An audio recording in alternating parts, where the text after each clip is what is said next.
Hello, I'm Chelsea Jones, and I will be speaking on sickle cell anemia and a major event that happened in the 90s to help treat that disease. Hydroxyurea was FDA approved in 1998. When the FDA approved this, a lot of research had been done.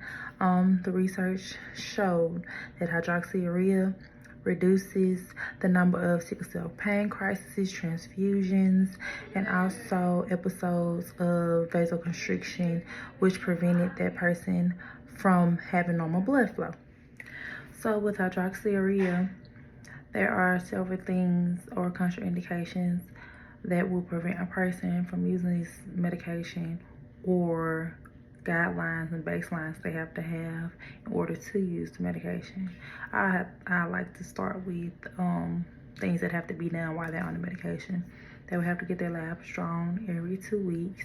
They will also have to have specialists for different things, such as a hematologist, endocrinologist. They will need all of these physicians lined up for periodical care to ensure that everything's working effectively. They would also have to be on the medicine for at least 3 months to ensure that it is working for that particular person. When hydroxyurea works, it releases fetal hemoglobin, and that helps with the production of the red blood cells. But it can also make you immunocompromised and attack a lot of white blood cells. And with the white blood cells being affected, this leaves a person immunosuppressed, which can cause them to have more illnesses and become more sick than they already are. So you have to meet the guidelines to receive the medication.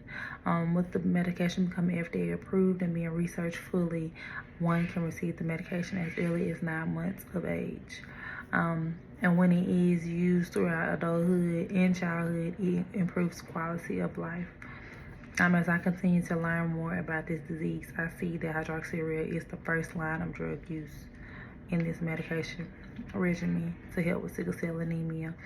And I'm glad to know that, because I see several sicklers and patients that come in, they're in pain crisis and they are on the hydroxyurea, or they have other ailments that causes their sickle cells to flare, and they get infusions or blood or pain medication.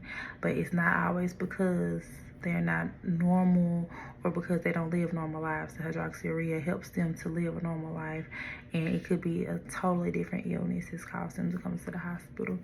So I'm glad to learn that this became effective in the 90s, and so many people have become exposed to it and are using it to improve their quality of life. Thank you.